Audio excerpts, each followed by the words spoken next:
السلام عليكم. لا تنسوا الاعجاب بالفيديو والاشتراك في القناة تشجيعا لنا لنستمر بنشر المزيد ان شاء الله.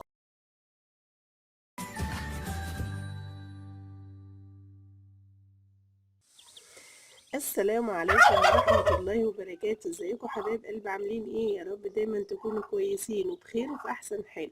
اللهم صل وسلم وبارك على سيدنا محمد وعلى اله وصحبه اجمعين. ازيكم عاملين ايه؟ يا رب دايما تكونوا كويسين وبخير وفي احسن حال. انا طالعة الصبح بقى كالعادة كده، صباح الورد والفل والياسمين على عيونكم الحلوين اللي بتشوفني دايما على القناة بتاعة ست البيت.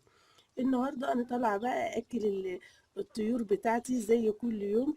لقيت البطه الجميله الحلوه بتاعتي دي، بسم الله ما شاء الله، الله اكبر، عامله لي بقى مفاجاه حلوه. من زمان قوي ما عملتليش المفاجاه الحلوه دي، وطلعت لي كده حاجات صغيره حلوه كده ومقطقطه بجد. بسم الله ما شاء الله، الله اكبر، اللهم صل على النبي.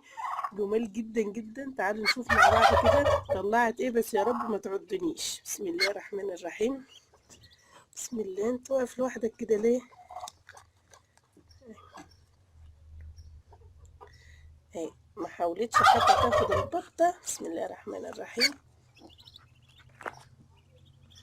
بسم الله، بسم الله ما شاء الله، بسم الله ما شاء الله، الله أكبر، بسم الله ما شاء الله، بسم الله الرحمن الرحيم،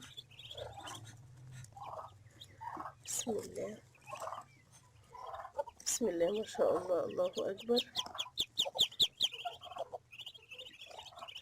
لسه سايبة ايه.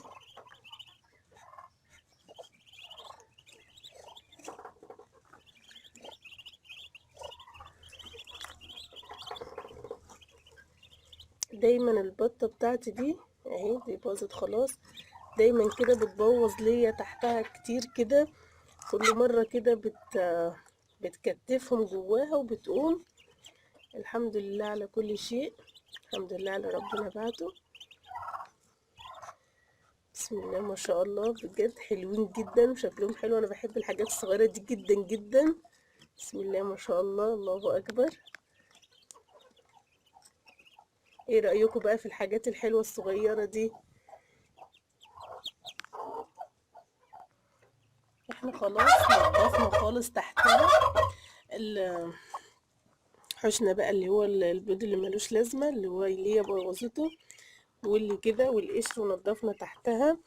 بسم الله ما شاء الله، بجد جميلة جدا، شكلهم حلو قوي، الله اكبر، اللهم صل على النبي.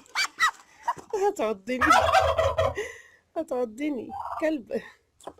سبحان الله. مش عايزة انا ناخد بقى من عندها اي حاجة، بس انا هشيلهم، لان انا لو سبتهم تحتها كده ممكن تموتهم، او ممكن يعني مش تعرف تحافظ عليهم كويس يعني. بسم الله ما شاء الله، الله اكبر، بجد حلوين قوي. احلى صباح في الدنيا كده لما تصبح تلاقي حاجة حلوة كده. يا رب بارك فيهم يا رب. ودايما كده يبقوا حلوين. لو عجبكم الفيديو بقى، انا قلت اشارككم الفرحة بتاعتي دي. كمان انا بحب قوي اطلع الاقي كده الحاجة الصغيرة الحلوة المقطقطين دول. لو عجبكم الفيديو بقى ما تنسوش تضغطوا لي لايك وشير وسبسكرايب لست البيت، واشوفكم على خير ان شاء الله، والسلام عليكم ورحمة الله وبركاته.